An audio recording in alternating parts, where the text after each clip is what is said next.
With the idea that the Earth is flat, the same question always arises. Why would they lie? What reason could there be to hide something so fundamental? The answer isn't simple, but it's far from coincidental. Space agencies have received billions of dollars over decades to show us rockets ending in the ocean and CGI animations on TV. Maintaining the illusion of a spherical Earth isn't just cheap, it's incredibly profitable. But it's not just about money. They've sold us a chaotic, purposeless universe where everything is a coincidence. This indoctrination disconnects us from any notion of intelligent design, a creator, or a higher purpose. In doing so, we've become obedient consumers, detached from ourselves and what truly matters. The globe lie erases key places, like Antarctica and the North Pole. By turning the Earth into a sphere, they've severed our connection to truth and hurled us into an empty, meaningless universe. The greatest deception isn't just about the shape of the Earth, it's about our perception of reality. They taught us to blindly believe a fabricated narrative while leading us down a path we didn't choose. Why would they lie? Because the truth would set us free. Across the world, there are structures that defy all logic, monumental buildings with architectural techniques that simply don't align with the eras they supposedly belong to. And this is where the real enigma begins. Declassified documents confirm something chilling. There was talk of the need to rewrite the history of Tartaria. This isn't a theory, it's a fact. Something or someone decided to erase its existence from the official narrative. In Transylvania, archaeologists have uncovered remains that tell an unsettling story. Unknown scripts, systems that don't fit into what we've been taught. These findings don't just suggest a lost civilization, they suggest an advanced one. A civilization capable of mastering the stars, building structures perfectly aligned with celestial bodies, and harnessing energies we still don't understand. And this isn't just an isolated mystery, it's a warning. History has been manipulated, shaped to fit the agenda of those in power, deciding what we should believe. If Tartaria was silenced, ask yourself, what else is being buried along with the truth? If you need more proof that we're living on the remains of a past far greater than we were taught, there's something to think about. Geology isn't what it seems. It might just be petrified biology. Sounds strange, right? Let's take a simple example. Himalayan salt. Yes, the same one you have in your kitchen. Look at the caves where it's extracted. Focus. Those shapes, those textures. What do they remind you of? Now take a closer look at a block of raw salt. Just a mineral, you'd say. But observe the layers, the veins. Doesn't it look like the fibers of a piece of meat? Maybe even ribs. Too far-fetched. Let's go further. Under the right conditions, think of massive catastrophes like a great flood. Organic matter could have been buried, compressed, and transformed. What was once alive could now be the mountains, hills, and rocks we walk on every day. Here's something better. Place a slab of fresh meat next to a bacon rock, a real geological formation.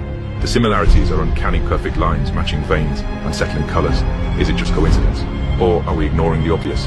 The story we've been told has gaps so big, they're impossible to ignore. We were taught not to see what's right in front of us, not to question the simplest things. Have you ever wondered why so many structures share details and techniques far too advanced for their time? This raises a crucial question. Is our history real, or have we been told a fabricated version?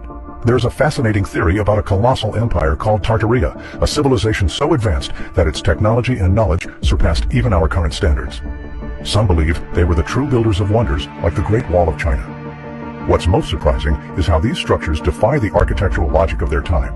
Instead of being evidence of linear progress, they seem to be remnants of a global civilization far more sophisticated than we've been led to believe. Their style, design, and scale don't align with the tools or knowledge attributed to the periods when they were supposedly built. In the late 19th and early 20th centuries, World's Fairs were celebrated as showcases of human progress. However, according to some theories, they served as a cover to demolish what remained of our advanced past. Entire structures disappeared after these events, leaving behind only faint traces of what might have been a global civilization connected even to ancient Egypt. If this is true, then our history isn't just incomplete, it's a carefully crafted narrative designed to disconnect us from the truth. Why are they hiding this? Look at all these massive buildings in Italy. Do you want us to believe normal humans built them?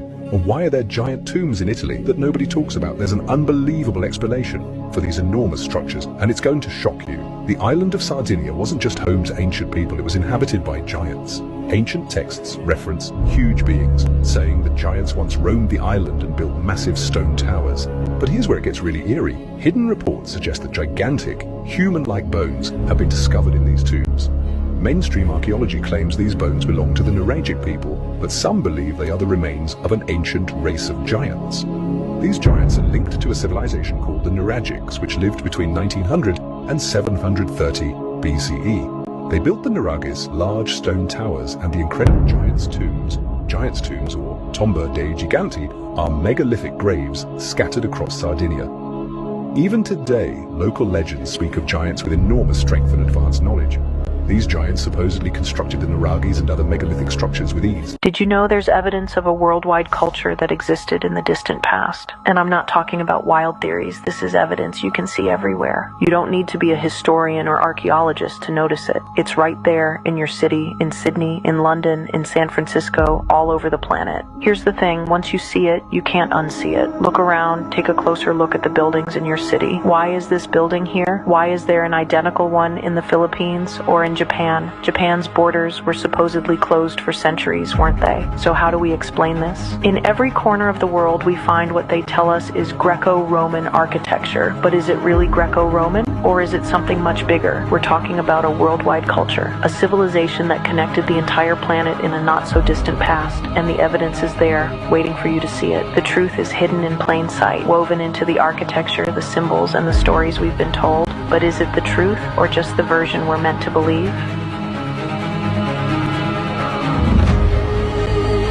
They have been lying to you your entire life. Everything you thought you knew about the world is an illusion. History is nothing more than their story, a carefully crafted narrative designed to conceal the truth. There is no way we built these structures with the primitive tools they claim. People fail to grasp the true scale of these buildings, or the precision with which they were designed. The ornamentation is so intricate, so detailed, that it defies all logic. This architectural style can be found all over the world, regardless of the distance between civilizations. How is it possible that supposedly isolated cultures built in such a similar way? They tell us it was mere coincidence, but everything points to something much greater. It's incredible to think about how they built them in the past and how crude our methods seem in comparison. Soulless skyscrapers, structures without art, they lack the grandeur of the ancient constructions. But I don't believe all of this was built with just horses and carts. There is something more here, a lost technology, a knowledge that has been taken from us.